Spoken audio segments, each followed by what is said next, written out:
again, and welcome to another episode of Balls and Brew, the flagship sports podcast of the Morgan You Know Podcast Network. I am your host, Rod Morgan.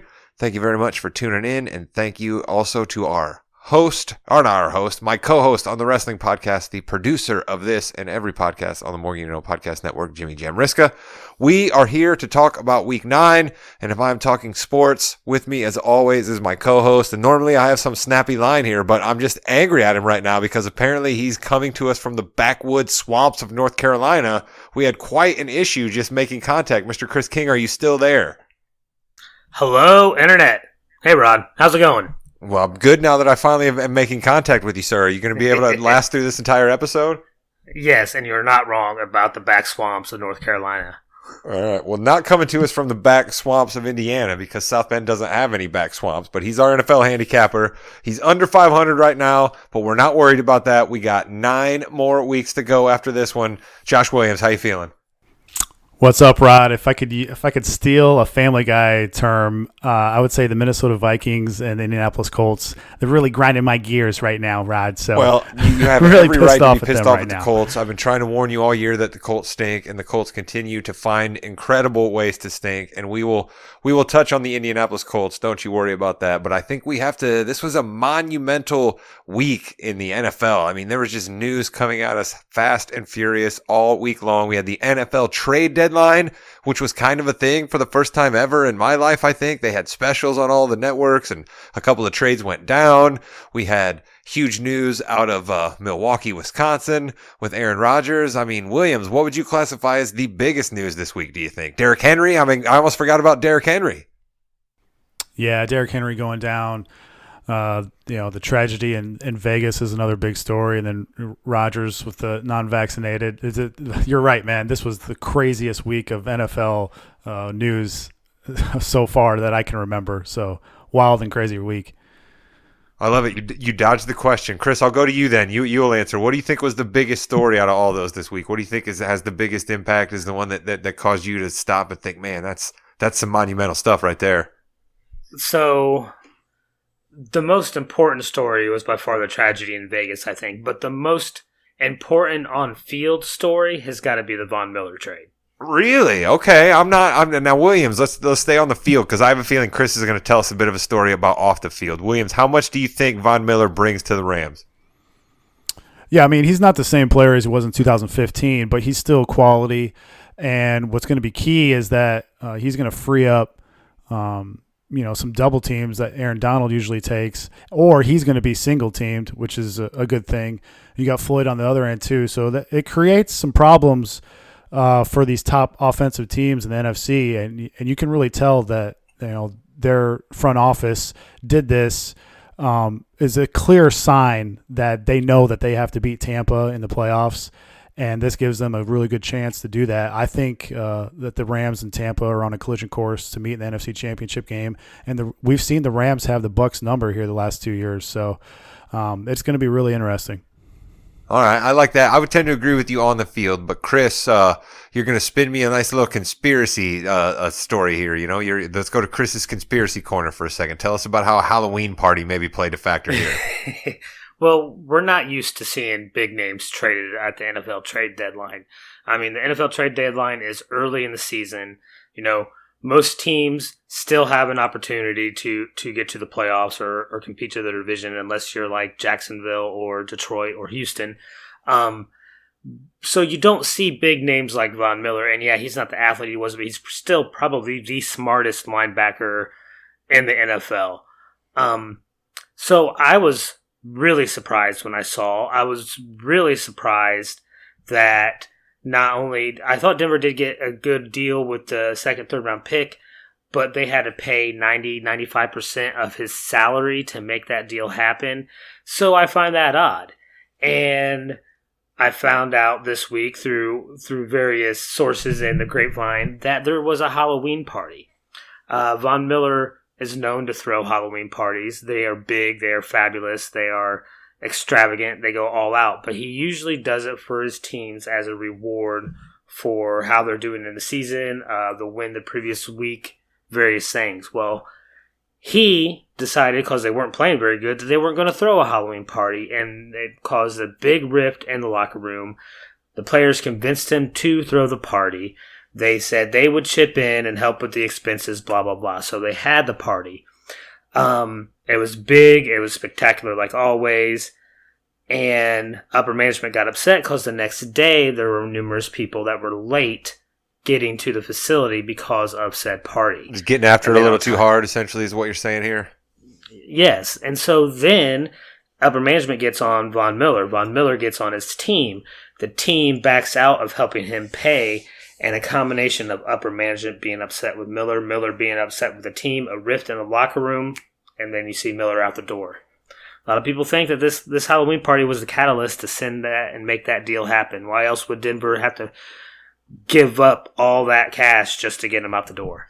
Well, I mean, I think they only would have gotten a 5th round compensatory pick, I think, if he just leaves at the end of the year when his contract is up and signs with another team. But the Rams are now going to get that back, so that's why it's like, why not, if you're them, spend that capital. But it's interesting that you say Halloween party, Chris, because we had Aaron Rodgers in a John Wick costume at a Halloween party that sort of factored in pretty big time for the Packers this week. Mr. Williams, let's go to you here. When it was heard that Rodgers was not going to be in that game, what did the line do? Yeah, well, it started out as KC like -2.5, and then before this news broke, a couple days before, the line started shifting towards Green Bay money coming in, and it even went to like just about a pick 'em. And then when the news broke about Rodgers being out, the line moved all the way up to 8.5 in one spot, KC -8.5. That got hit hard by some Green Bay backers, and then it got dropped down to -6.5 for KC. So that's a huge like key number there, 7. So there were some big bets back and forth. So it's about a 7-point loss of Rodgers there. That's about what he's worth to the market in their eyes. So it's going to be real interesting to see how Jordan Love does in his first real game against the less than stellar Kansas City defense, albeit on the road. So we'll see. It's less than stellar's putting it mildly, I think. Kansas City is definitely not the same team from the last couple of years. The other defense is it seems to be able to be an elixir for a team that needs to get an offensive jump start. Play Kansas City. Their cornerback Sorensen is getting torn apart on biblical levels. I see that guy like trending on Twitter on NFL Sundays, and it's usually never a good thing when you're trending on NFL Twitter on Sundays. So that's Rodgers. I don't want to spend a lot of time on the Rodgers thing because it just opens up a bunch of can of worms that we don't get into on a football show. But I will say this. I think it's awfully tough to be that guy's teammate recently. There just seems to be a whole lot of me, diva, selfish behavior that just seems to be awfully tough in a sport like football that has 54 guys that sort of have to be all accountable together, right? In the NBA, it's a little easier to get away with that. In baseball, I think it's a little easier to get away with that because it can be a bit more of an individual sport. You can silo off. Everybody knows what to expect from you, all the above. But man, it's got to be tough being Rodgers' teammate right now with all the different double standards that go with that guy.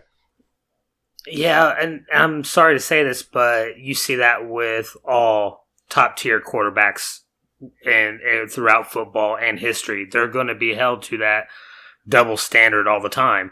I mean, if a team isn't doing well, more times than not, quarterback gets blamed. Even if your defense gives up 45 points, people are going to be pissed off and blame the quarterback for throwing that interception to get to 47 points, So it's tough because Rodgers does perform well on the field. We all know that. He owns Chicago. He wins the division. He's won a Super Bowl. Oh, look at you just taking an unnecessary shot at Bears fans right there. What was that about? But it's the truth. It's the truth. He wins football games, and that's going to keep you on the team.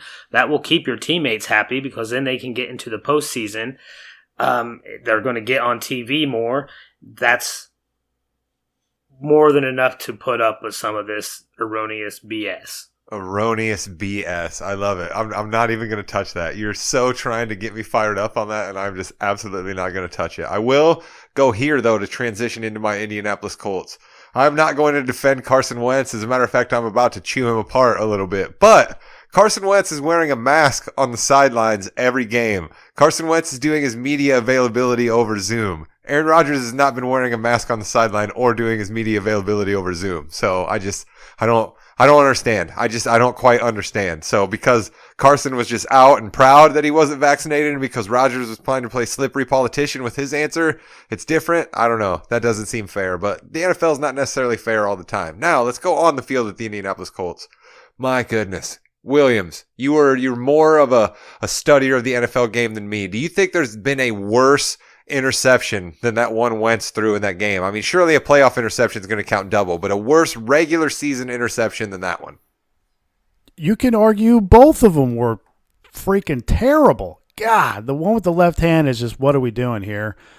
And then the one in overtime, triple coverage into Michael Pittman on 1st and 10. Like, that's like a 4th and 17 pass right there, not on 1st and 10. And if you watch the replay on that, Jonathan Taylor wide open in the middle of the field. Just dump it down, take like 6 or 8 yards, keep the drive going. It's not even keep the drive. It's 1st and 10. And he throws triple coverage into Michael Pittman.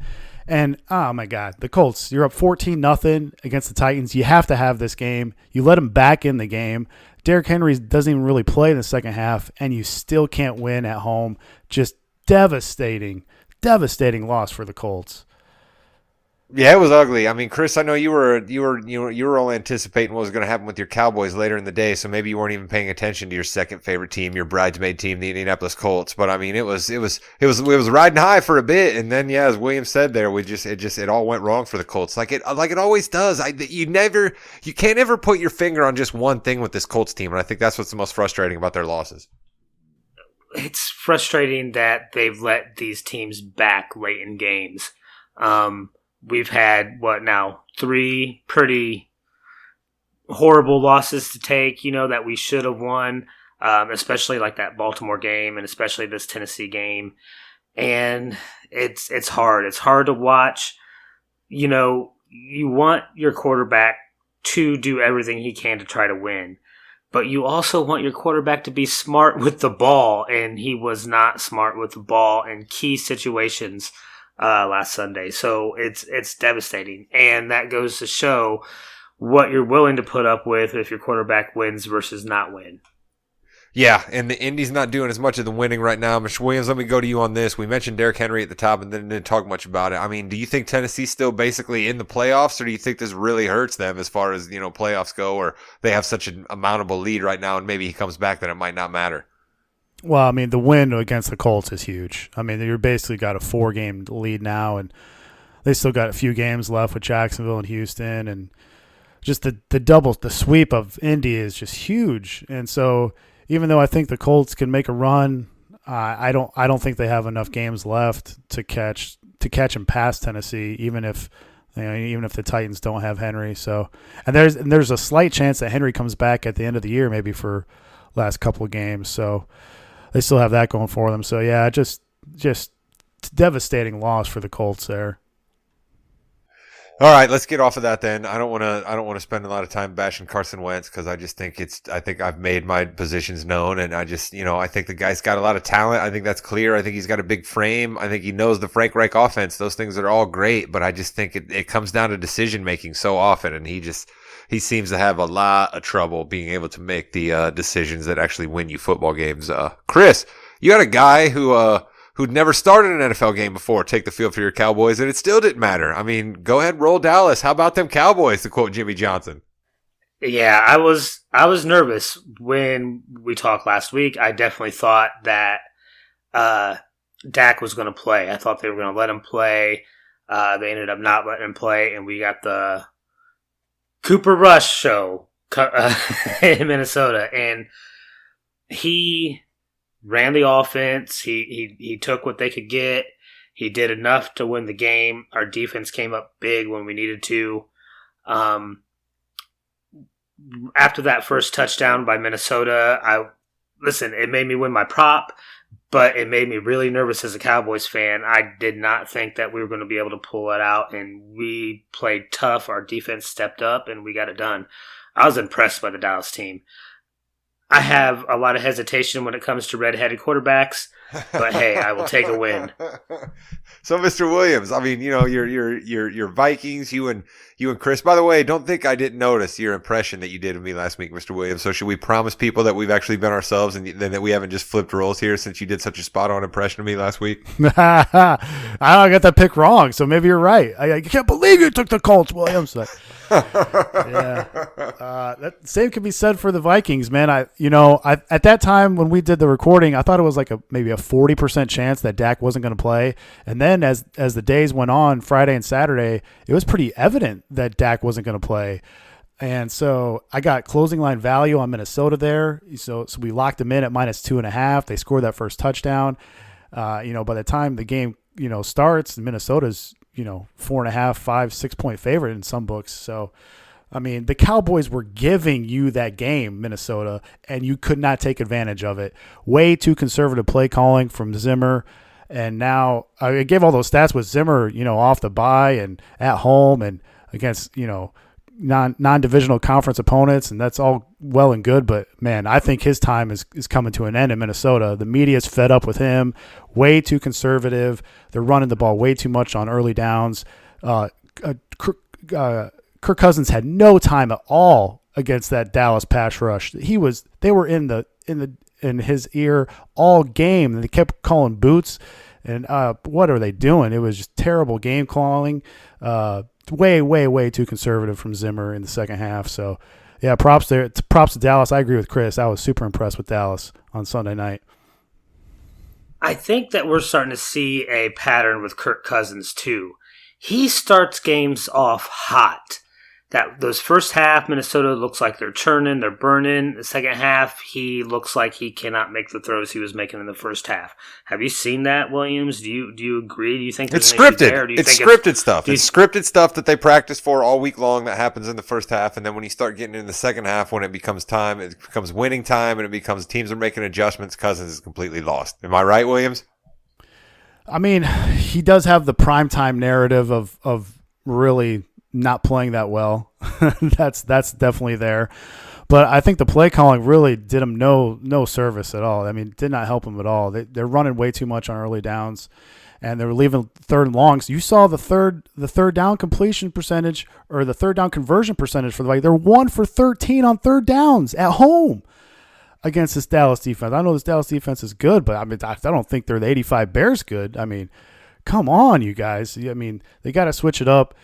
Yeah, that's not good in Minnesota. And well, I'll tell you what, we're at week 9, and we haven't seen a coach go yet, so I don't feel like we're going to see one during the year. But you got to put Zimmer in the running right now of first coach to go. You got to put Mike McCarthy in running for coach of the year. I mean, you got to maybe get him a spot in the Ring of Honor right now, Chris. What do you think? I mean, come on, right there with Tom Landry, I think, right? Let's hold our breath a little bit. I'm still under the impression that Mike McCarthy doesn't do much as the Dallas head coach, so we'll hold off on that Ring of Honor. All right. Well, speaking of Ring of Honor of coaches, the first game. I mean, Williams, you're just going to go into a dreamlike state right here and go to your whipping horse. Tell us who you got your first game. Man, am I stubborn? You guys have permission. If I get this pick wrong here, you guys have permission. I am not going to take this team the rest of the year if I get this wrong. You had to do this last year. We had to do the same thing with you last year where we finally had to stop you from taking the Niners. You have the taste for the Niners and you can't get enough. This is the spot right here. I'm taking San Fran -1.5 against Arizona. Listen, you can attack this zone of rush D. They're giving up 4.9 yards per rush. That's the second worst in the league. There's no J.J. Watt. Zone of blitz is at the 4th highest rate in the league. And what I was surprised, checking out these stats here, Jimmy G averages 11.8 yards per attempt versus blitzes this year. That's 3rd best in the league. And he's plus EPA, expected points added, 63% of the time. That's 2nd best in the league. Those stats were surprising to me. You know what I think about Jimmy G real quick, Williams? Yeah. Just a quick sidebar. Sorry to interrupt you, but I think he's seen Trey Lance and he's like, oh, all right. I don't have that much to worry about right now. And I think he just feels a little bit more confident and comfortable right now. Man, we talked about this a little bit on the last pod. Like Jimmy was like, "Man, what if Shanahan would have got his guy in Mac Jones?" And I think it's now evident that Shanahan did want Mac Jones, but he got influenced by John Lynch and others to take Lance. And listen, I think Lance is going to be awesome down the road, but he is definitely not there yet. He is super, super raw. And Shanahan just wants Jimmy G to succeed. And he gave him the game ball after last week. He's getting Kittle back this week. And Kittle is not only, big. Yeah, he's not only big in the pass game, he's just as much as big in the run game because he's one of the best blocking tight ends in the history of the league, and that's really no hyperbole. He's fantastic. And here's another thing. This is similar to Dak last week. We weren't sure if Dak was going to play. We're not sure if Kyler's going to play in this game. He didn't practice today. So I'm going to try and get some closing line value here. San Fran -1.5. By the time this airs, or the game kicks off on Sunday, this could be San Fran -3 or even bigger. A bigger number. So there's two respected groups out there that are on San Fran this week. I think there's a lot of regression coming to the zone of third down defense. They got all right.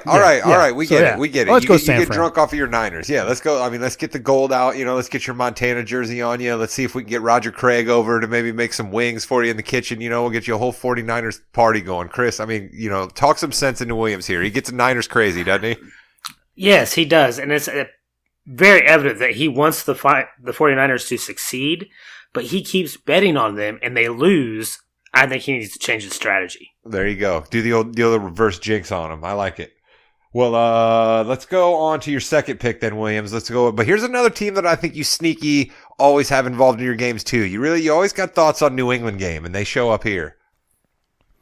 Yeah, I'm not taking a side in this game. I'm going. This worked out well last week. I took a first half under last week.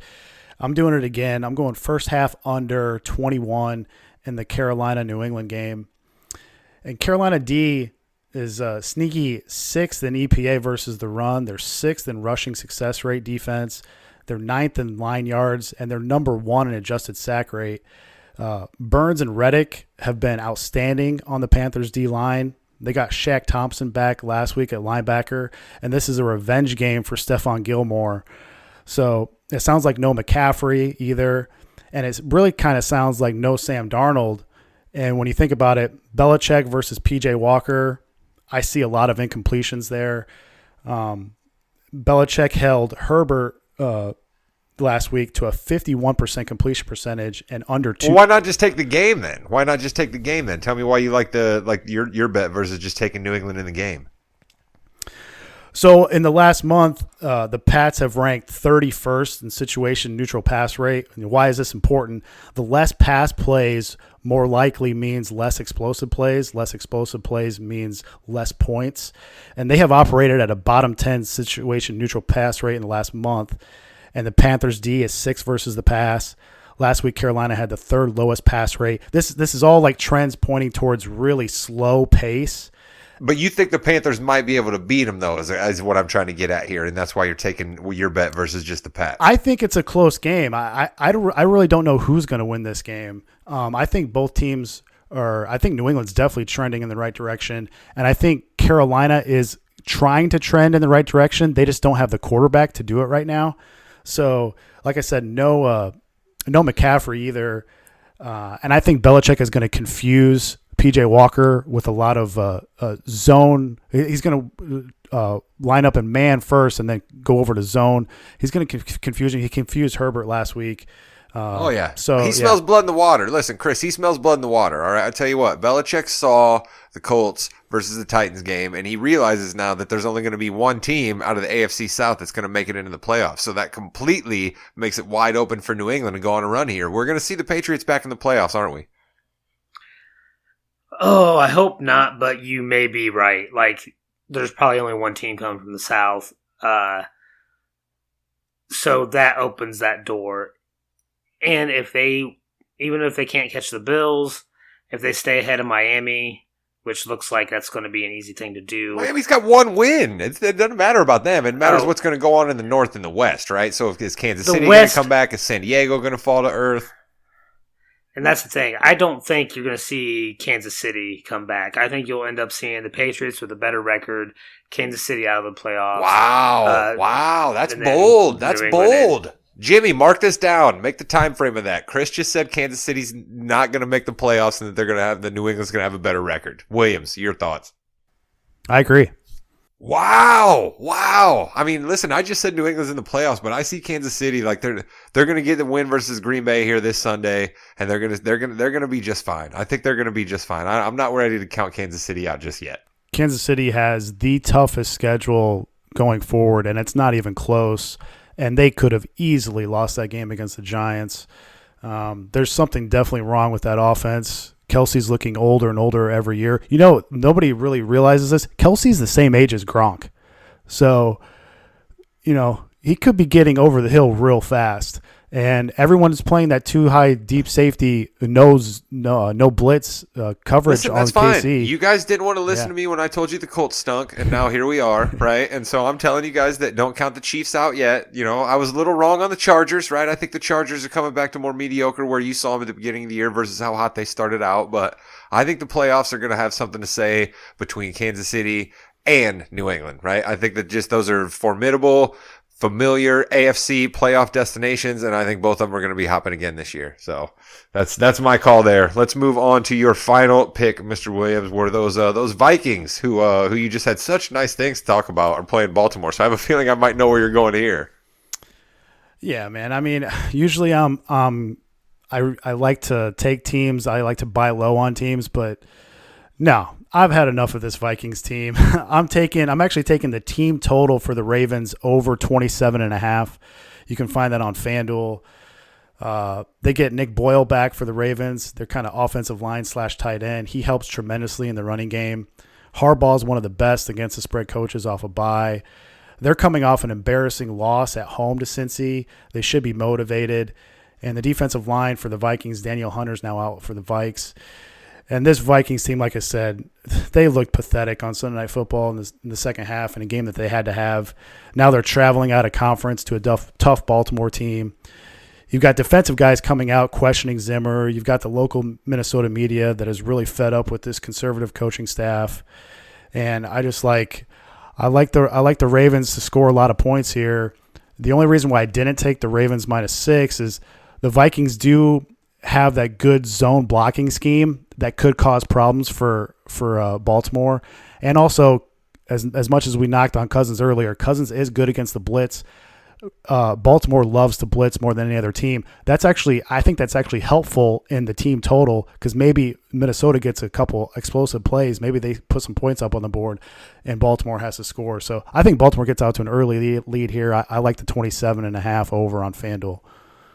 Yeah, I like that. Harbaugh's a heck of a coach. He's just one of those guys that you sort of forget about, right? And he just kind of always has the Ravens chugging along. And I think you're onto something here, right? I think that things aren't good in Minnesota, and when things kind of aren't good with a guy with Zimmer's kind of personality, right? Zimmer just isn't one of those guys that seems like he's going to be able to just to right the ship and change his ways all of a sudden, right? Like I just don't foresee that out of the old cantankerous Mike Zimmer there. So I think the ship could be definitely going down in Minnesota. And Kirk Cousins, like you said, yeah, he's fine, right? Cousins is just one of those guys. Fine is just a great description for him. Cousins is never going to do anything to float your boat, but he's also not going to be somebody who's going to be actually causing it to sink, right? Cousins is just he's like a passenger on a cruise ship. That's really what Cousins is, right? You'd expect to see him up on stage like singing a tune or something more than you would see him being an NFL quarterback with the way he looks.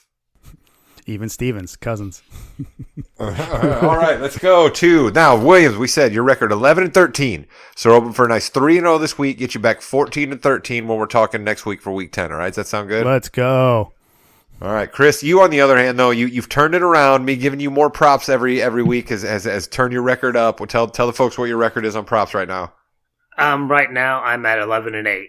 I went 2-1 last week. Like I already mentioned, I got that over 9.5 yard touchdown in the Dallas Minnesota game. They got that 20-yarder to Thielen. Jimmy G torched the Bears. His over was at 209.5, and he threw for over 300. I did not get the Mo Alley Cox one. I thought that was an easy over at 20.5 yards. They did not throw to him. You know what else? Williams mentioned the pass that could have went to him as well. He called Taylor out for being open on that pick in overtime. Mo Alley Cox was open too, and he was angry. Yep. You could see it when you watched the replay. He was angry that he had to then go make the tackle. He's like, you got to be kidding me with this guy. Yeah. So I've definitely been doing pretty well. I think one thing that's helped is I have started betting against the Bears about every week. You were just, I love it. You were just well. constantly digging the knife into our guys, Ed and Jose. And then Williams, who's a Bear fan on this podcast, is just on mute while you just take shots at the Bears. I love it. Well, I got another one for all those Bear fans out there this week. We'll start right there. Allen Robinson. I'm going to take the under at 38.5 receiving yards this week against the Steelers. Listen, he's only hit an over of that yardage twice this year. So I think it's a pretty good bet for him to hit that under again against a pretty decent, unexpectedly decent Steelers defense.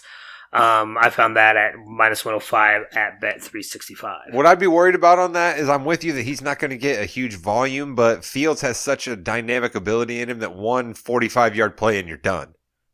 Yeah, but he hasn't done that this year. He's got him and Justin Fields are not in connection. They're not. Right. There's some communication issues there or something. They are off. I'm just trying to throw water on you because you just came in here with your chest puffed out, telling everybody you're a big bad. So I'm just trying to throw water on you. That's all. It's not my fault. I'm just betting the Bears continue to stink. Williams, I got to let you come in right here. I mean, what do you think of this Chris's strategy? You're just going after your guys. Yeah, the Bears are dead last in explosive plays, so you really can't say much. Can't say much. See, that's how downtrodden you Bear fans are right now. You guys, you don't even get like old days Bear fans. You guys would always been like, "Hey, what are you talking about?" You guys would be ready to just always fire back. Now the Bears just have you so beat down. I'm just sad. I'm just sad to see it out of my Bear fan friends. All right, Chris, and now they get another primetime game somehow. How did the Bears keep getting primetime games? It's the third largest market in the country. Stop it with this primetime stuff, man. It's the third largest market in the country, Williams. Deal with it. There were 7 million people, Williams, at the Cubs World Series parade 5 years ago to the day that we're taping, all right? Chicago is a big place. Yeah, the Cubs were good back then. This Bears team stinks. They get them off primetime, man. Come on. All right, get them off primetime. Chris, you told us about the Broncos, as the days of our lives, vis-a-vis the Broncos Halloween party. They factored in on one of your props, do they not? Yeah, so, of course, they're playing Dallas this week. Dallas gets Dak Prescott back. We've seen what their defense can do. Are we positive about that? I mean, are we not? I mean, did Dak Prescott, should we say Wally Pipp? I mean, are we that positive that Cooper Rush hasn't just unseated Dak Prescott? Dak said today that it's safe to say that he will be playing Sunday. All right. So I'm taking that as it is word. So I think Dallas offense gets out hot. They score early. Denver gets behind, so that means Teddy Two Gloves is going to have to be throwing a little bit more. I'm going to take the over on Teddy Bridgewater at 0.5 interceptions. I found that at minus 155 on DraftKings. Oh, so all Teddy's got to do is throw a pick? Yeah, I mean, you'd like that chances, but that's basically why Teddy's Teddy, right? If he threw a lot of picks, he wouldn't keep getting chances. So, I mean, we'll see. You're living right on the edge with your props this week. You really are trying to flaunt your abilities.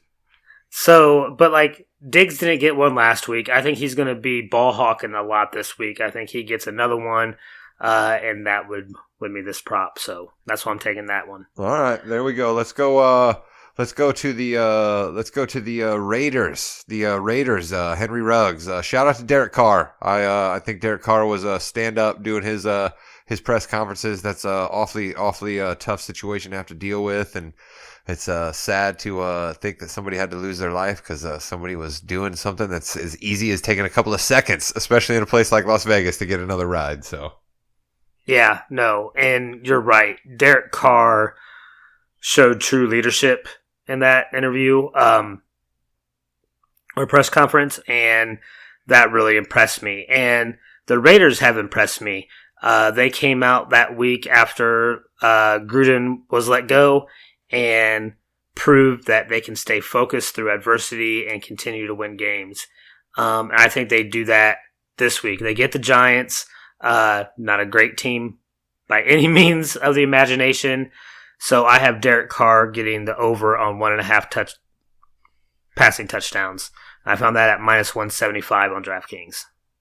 And shout out to Joe Judge on the negative end, trying to say that communication issues are the reason why he keeps calling stupid timeouts and the Giants lose ball games. And then the NFL slapping him right back and being like, no, there's actually not any communications issues going on with the Giants whatsoever. You guys just are making bad decisions. Yeah. Shout out to the NFL. On Yeah. that. Right. That was great. All right, Mr. Williams. So you were still on the 2-prop system, but I understand one of your props got dropped off. And so since you were 1-1 last week, and my rule is that you can't be 1-1, I guess I'm allowing you to only have one pick this week. Is that what I'm to understand? Yeah, we're going 1 prop, and then we're going upset outright pick of the week. We'll see what's going on there. So my prop here is Myles Gaskins, running back for the Dolphins, over 56.5 rushing yards. He's playing against the Houston Texans, and Malcolm Brown is out for Miami. Houston's one of the worst teams in the league at defending the run. And the other 2 running backs, Salved Ahmed and Patrick Laird, they're more using the passing game for the Dolphins. Who? Wait a minute. Who was that? Salvon Ahmed and Patrick Laird. Okay.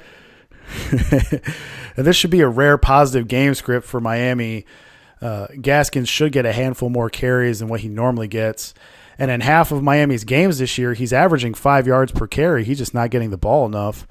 And the Texans have given up the last 4 games total 165 rushing yards, 172 rushing yards, 174 rushing yards, and 126 rushing yards. And the leader, the rushing leader of those games, 90, 81, 64, 145, and 58. So that's all those numbers are above 56.5. I like Myles Gaskins over 56.5 rushing yards. Now, Chris, I understand you maybe had an opportunity for some free money also in this Houston game. Do you want to tell our listeners about that? Yeah. So you can use this if you want, Williams. David Mills is not starting this week. They have announced Tyrod Taylor is starting. So if you can go out and find a David Mills line, take the under. As of this recording, he was still up for an under at 235.5 yards passing on Fox Bet at minus 105. So if you can find it, take it and take the money. Yeah, why not? I mean, I'd imagine by the time this posts, maybe some people that'll be down, but if it's not, you guys should jump on that right there. That sounds like a certain thing that's going to happen. So I like that. Yeah, upset pick. I guess, Chris, do you have an upset pick, or is this going to be just Williams and I? Yeah, I haven't been great on my upset picks. I was great in counting some of Williams out when he first started doing it, but no, I think I'm just going to stay in my lane and keep getting my props. All right, I like that. Okay, now, Mr. Williams, I have to ask you, you've gotten the underdog when Jimmy has been the host. Do I need to step out for a second and bring Jimmy in to keep the train rolling, or can you just give me the upset pick? All right, I'm going to try and get you the upset pick here. We got Carolina last week, took out Atlanta. And this week, I'm going Battle of Ohio. I'm taking the Browns over the Bengals. Upset pick of the week. They're getting 2.5. You won't need it. Look, overall DVOA in this game, Cleveland is 6th. Cincinnati is 21st. That was surprising to me. And there's going to be less pressure on Baker than there was against the Steelers. There's really no real home field advantage in an in-state division rivalry. Since the O-line was very bad last week, and we know how awesome that Cleveland D-line is with Myles Garrett. He's been a monster this year. He leads the league in adjusted sack rate percentage. So the Browns can't lose 2 division games in a row if they want any chance at this division once they get healthy. I see the Browns bouncing back here, get the win in Cincinnati. Boo, boo, boo you. You came on here and said you saw a path to the Browns to the Super Bowl at the beginning of this podcast this year. And then now here you are giving me the Browns over the Bengals as an upset special. Boo you, Mr. Williams. That's the closing line value. You're getting some good value here. Oh, my goodness. Fine. I need to take us back. I'm going to take us back to what the spirit of this was actually supposed to be about, not just technicalities that you're getting by on here. I am going to write a little narrative for you right now around my upset special of the week, right? Say hello to the Jordan Love era. Aaron, who?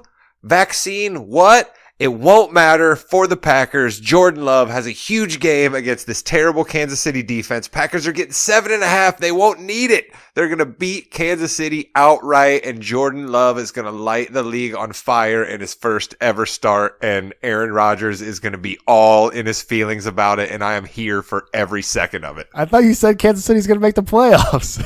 They are, but it doesn't mean they're going to win this game. Oh, dude. I was going to say, if they can't, I like the pick, but it's not because of Jordan Love. It's because I have no faith in Kansas City. Yeah. If KC can't beat a Rodgers-less Packers team, they have no chance of making the playoffs.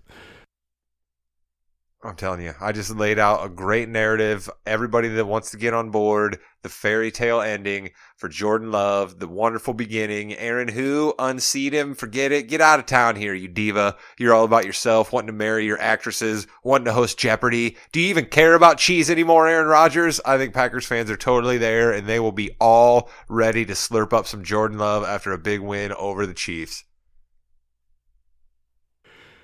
That's wild. Listen, that's what I'm here for, right? I'm not grinding out the numbers and the stats the way that you guys are, all right? I'm watching wrestling, you know what I mean? I'm doing the wrestling podcast over there. I'm watching the NBA now. I mean, I'll just freely admit that to you guys. I'm catching up on the NBA every night, doing way more of that than I am the NFL. So, you know, you guys are grinding the numbers. I'm just here for entertainment value and to keep the rig on the road. If Aaron Rodgers was a character in the WWE, Rod would absolutely love him. No, this wouldn't be a heel angle that I would like. This is Seth Rollins would just scoff his nose at this. He'd be like, "This is terrible. What are you talking about? Let me show you the proper way to do a heel turn." That's what I say, Chris. This could be WWE though. Jimmy would say, "Yes, you're right. This would be a terrible WWE script because he says WWE can't tell a story." But I try to be more positive about it than Jimmy does. He could be the next Ted DiBiase. There you go. All right, well, that's the football show for this week. I had a blast getting back together with you two gentlemen after my week off. There are the picks. We hope Williams is going to get back on top. Wrestling will be coming out again next week. We took this week off, but next week we are coming back with plenty of WWE news and hopefully a special guest to focus a little bit more on the AEW wrestling outfit that we don't talk about very much. So that's all ahead on the Morgan You Know Podcast Network. Thanks for listening in. Subscribe, leave us a comment. Make sure you're following. I don't say that very often, but make sure you're following and get notifications, all that good stuff. However you're listening, that helps a few more people be able to get eyeballs on the show. So with that said, final word goes to our friend in North Carolina. If he's still with us, Chris, are you there? Goodbye, Internet.